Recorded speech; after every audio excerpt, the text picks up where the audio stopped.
Hi there, songbirds. Kerri Ho from thesongbird.com, and welcome to the live stream today, episode 17, How to Deal with Discouragement. It is a very special tea time today together, and I'm thrilled to be with you here.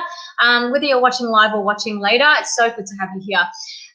Now, what I'm going to do today is we're just having a tea time together, you know. See, look, I've even got my cup of tea here. I hope you do too. We're going to sit back, relax, and hopefully share some encouraging thoughts. I'm going to share two stories that, you know, just really, I guess, discouraging times in my life. And from those stories, I hope that we can glean, you know, a couple of thoughts that will help us to stay encouraged as we deal with, you know, the discouragement that we may be feeling as it pertains to our singing journey, and also, you know, with all the sort of crazy stuff that's going on in the world right now with COVID-19.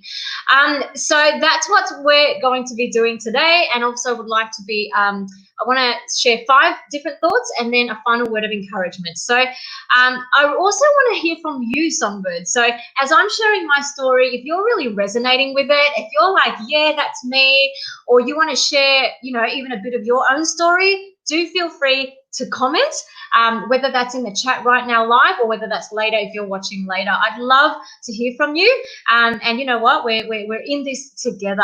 So just want to say hello to some people. Hey, Elizabeth, so great to see you.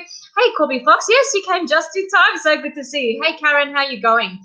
All right, so let's get right in. Now, before we get right in, I do need to tell you about something really, really exciting, just in case you have forgotten. So last week I did announce that I have a new program coming out, How to Sing in Mixed Voice. It's the full program, and if you want to be the first to know, if you're excited about that and you want to learn more about how to sing in mixed voice, and you'd love to, you know, just sort of know when my program comes out and have special access to discounts and free bonuses that I only offer to my email subscribers, make sure that you click on the link that's showing up in the screen below, but also in the description box, to go and sign up. Once you sign up, you will definitely be notified when my program comes out. Okay, so that's the announcement. Now let's get into today's episode, how to deal with discouragement. So songbirds, let me tell you 2 stories of times in my life when I actually really struggled with discouragement. All right, so the first one was when I was actually a beginning, budding singer, professional singer and vocal coach, like at the very, very beginning of my journey, when I had very little experience and I really didn't know what I was doing. I was just starting out on my journey as a singer, as a professional singer, and also as a professional vocal coach. I actually lost my voice. So this is what happened. I, you know, was basically trying to, you know, pursue this, you know, career as a professional singer. And I was so happy to land my first professionally paid gig. Like that was, you know, back in the day, that was a big deal, you know. As singers, unfortunately, I think it's changing a lot now, but back in the day, you know, you do a lot of free work, right? You show up to things and you play for free in exchange for other services or whatever, but it's actually quite hard to make a living and to get paid. Not anymore. I feel like that's changed, but back then it was. So when I landed my very first professionally paid gig, I was absolutely beside myself with excitement. It was a festival, a local festival where they actually handpicked and chose something like maybe 25 or 30 local artists to showcase their talents in the festival. And the festival spanned 2 weeks, and I actually got booked to play a gig in this amazing, very popular restaurant at the time. And I was actually booked as like the you know, the what do you call it? I've lost the word, but basically I wasn't just supporting someone. I was actually the headliner. Yeah, that's what I meant. I was the headliner. So I was required to pay, I think it was for 2 hours or 3 hours that night, and I was actually going to get paid. I couldn't believe it. So in my enthusiasm, and also because of my inexperience, I practiced and practiced and practiced. So I would meet up with my guitarist literally every day. And because I was so nervous about stuffing this up, you know, messing this up, because this was my very first professionally paid gig and I really didn't want to mess this up, didn't want to embarrass myself, didn't want to let down the organizers and the restaurant owners and, you know, the people who would show up to watch the gig, I over-practiced.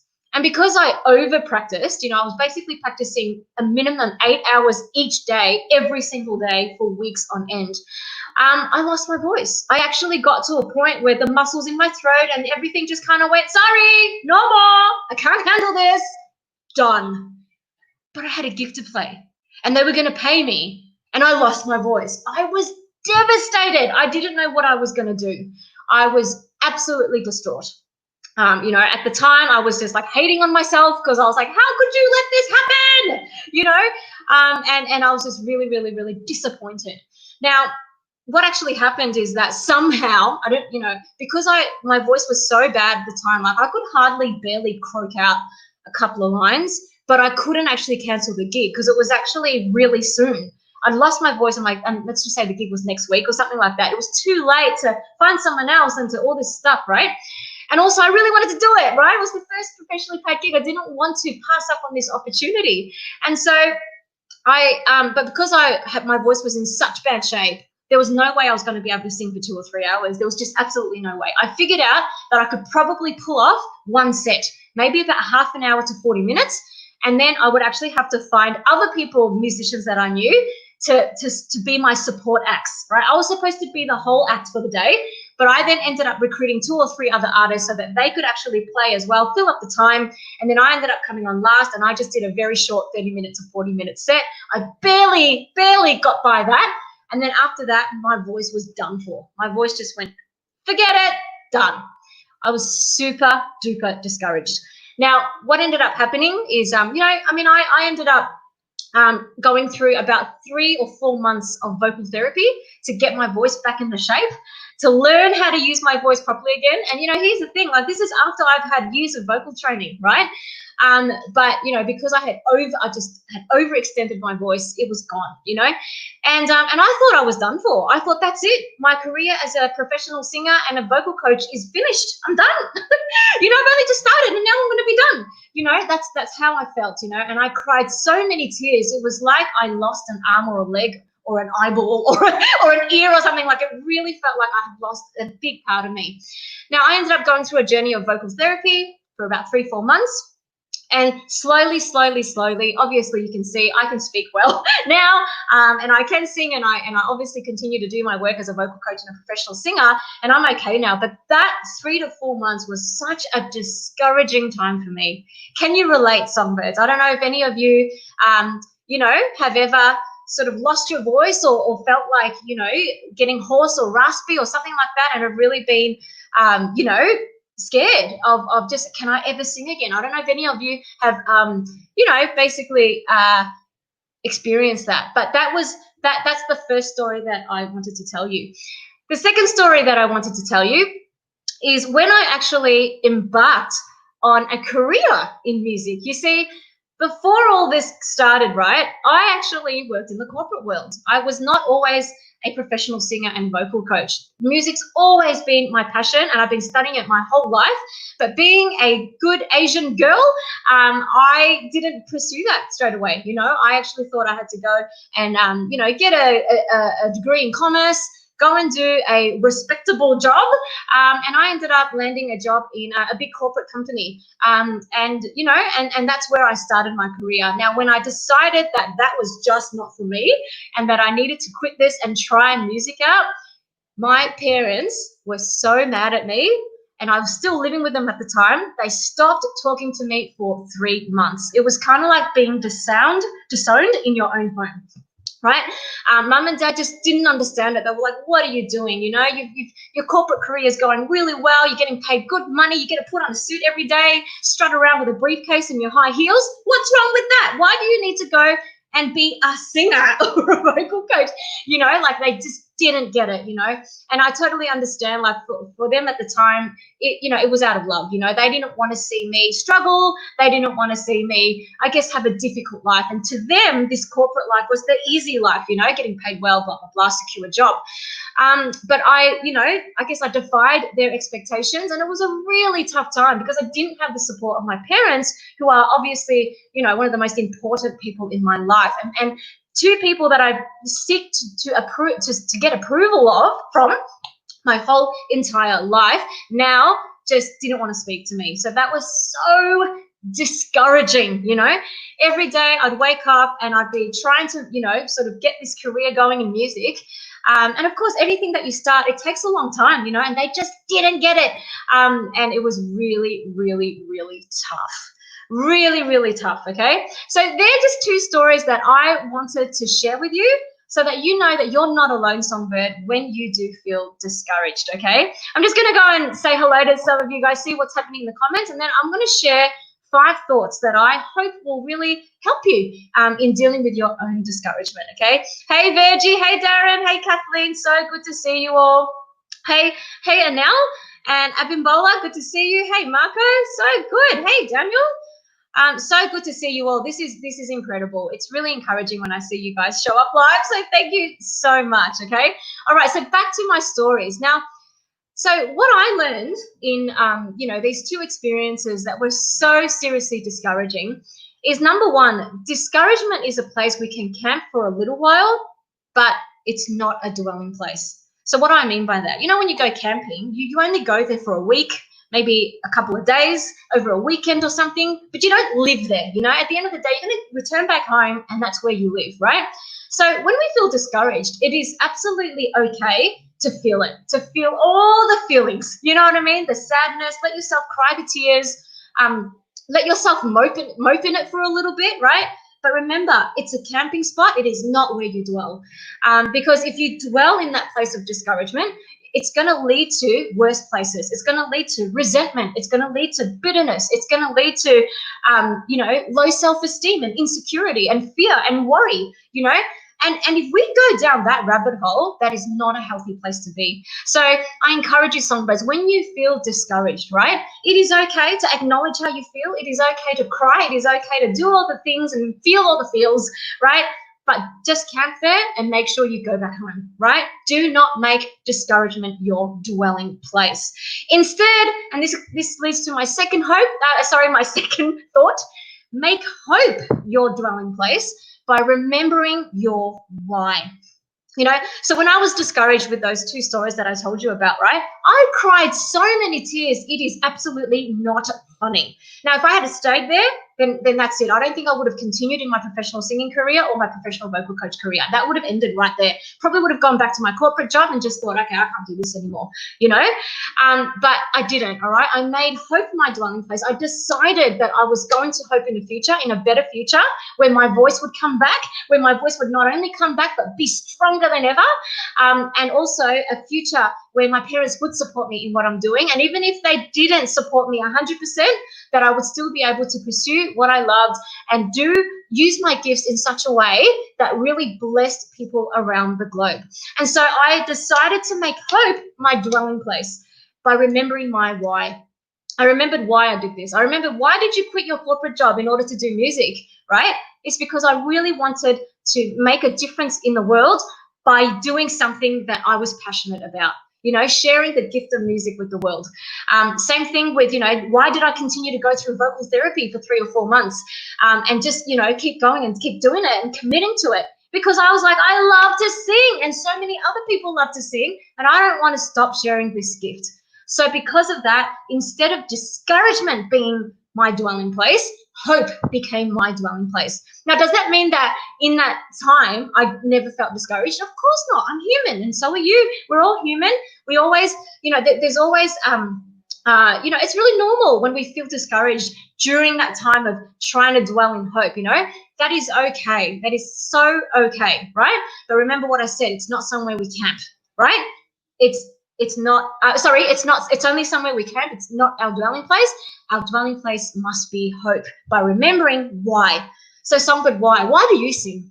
Why do you sing? Why do you learn to sing? Why do you show up here on the live streams with me? Why do you watch my videos? What is your hope in? You know, remembering your why will help you to continue in hope, whatever it is that you might be feeling discouraged about, whatever it is that you are trying to pursue. All right, how's everyone going? Is everyone with me here? Yeah. Okay, cool. Yeah, it was definitely really tough, right? Yeah, look, I cried a lot of tears, Darren, but I'm not crying right now. So that's good. Rita says that parents are mad at me too. They don't like singing. Yeah, oh my goodness, I'm so with you. I totally understand that. but you know what? They will come around. Okay, so now after you've made hope your dwelling place, I think the important thing to know is that the third thing is that we need to do the next right thing. You know, when I was feeling discouraged about the fact that I'd lost my voice, and also, you know, the fact that my parents just really hated the idea of me pursuing a singing and music career, all I could do was do the next right thing every day. You know, take one step at a time, put one foot in front of the other, you know. So you know, where my voice was so shot and I couldn't really do much anymore, I didn't try to think about the future and all my big crazy like dreams or whatever. Instead, I was just like, what do I need to do today to get closer, you know, to a place of encouragement, to a place of victory? And you know, so as it pertains to me losing my voice, I knew that I needed to, you know, so I went to my own singing coach at the time, and she said, you need to go and, you know, and see a voice specialist, a vocal therapist. She gave me a name. My next right step was to call that, you know, and make an appointment. And once I made an appointment, I went to my first appointment. And after my first appointment, guess what? I actually felt encouraged. I was like, yay, I'm actually getting somewhere, because she told me, don't worry, this is very common. You will be fine. You know, you just have to keep committing to the process of vocal therapy for the next 3 months. You've got to really look after yourself. Like, you wouldn't believe this, Songbirds. During that time, like, I still needed to work, right? I still needed to pay my bills, yeah? And my work requires my voice, but I couldn't speak. Like, it was really bad. So you know what I needed to do? I actually needed to buy a microphone, speaker, all that sort of stuff, so that when I was speaking, I didn't just speak, I actually spoke into an amplifier, because I didn't have the power in my voice to actually articulate in such a way that people could hear me, you know. And I had to limit my, you know, the number of students in a day. I needed to, you know, I had to do all these little things to help myself get better. But that's what I did. I just did the next right thing, you know. And when I was pursuing a music career and coming out of the corporate world, you know, with my parents not talking to me and all that sort of stuff, again, I could only do the next right thing. You know what I mean? So I just wake up in the morning, whatever was on my work list that day, I would just go do that, you know. And just slowly, the next right thing became another right thing, that just led to me recovering in terms of my vocal issues, and also led to me actually building a career and a life that I love, doing the stuff that I love, and you know, in the end, getting my parents' support as well. So just do the next right thing, Songbirds. When you're feeling discouraged, just the next right thing. You know, you wake up one morning and you're like, I'm just feeling so discouraged. You know, the world feels heavy on my shoulders. I can't be bothered to you know, do a 45-minute singing practice session. That is so okay. What's one little thing that you can do? Maybe it's about doing something to take care of yourself. Maybe it's like making a cup of your favorite tea and enjoying that. And then you go, oh, I feel better now. What's the next right thing I can do? Maybe I can actually go for a walk outside, get some fresh air, and feel better, you know. So you do that. And then after that, you feel better. You're like, you know what? I actually feel like I can do some singing practice now. I might do 5 minutes, you know? So it's like the next right thing. And the next right thing will build momentum for the next right thing, which will then help you get to a place of encouragement. All right, the next things, and this is what I needed this so much. During those times of losing my voice and pursuing a career that my parents just didn't want me to pursue, I had to find my champions. You know, so who do I mean by that? Like, for me at the time, it was my own vocal coach at the time. She believed in me. She just rallied behind me. So thanks, Serafina. If you are out there watching this video, shout out to you. You are the best. You know, so she was my champion. Of course, my vocal therapist at the time was a huge champion of mine. Going to see her every week was fantastic for my soul. Of course, really good for my voice too. But she, you know, with her expertise and professional guidance, I knew that I could get better. But, you know, also at the time, you know, I had a community of people around me. So I'm a churchgoer, and I was part of a group, a Bible study group, and my friends in the Bible study group would pray for me, you know. And you know, side note, that's actually where I met my husband. Anyway, and he became one of my biggest champions during that time. Like phone calls, praying with me, you know, gathering together and just like eating and sharing good food and good community. You know, I really needed that, you know. Even just like following other professional singers and vocal coaches that I really admired at the time. You just got to find your champion, songbirds. When you're feeling discouraged, don't go inward into yourself so deep that you don't reach out and connect to the loved ones around you who actually really believe in you and who love you, and will champion you. It's so, so, so important. Okay, and now this leads me to my final thought of how we can deal with discouragement, is that we've got to find our faith. For me, as I just mentioned before, I'm a churchgoer, I'm a Christian. So my faith is obviously in I believe in God. And for me, praying and just really relying on something that was outside of myself, something that was bigger than myself, was absolutely key to me staying in that place of hope.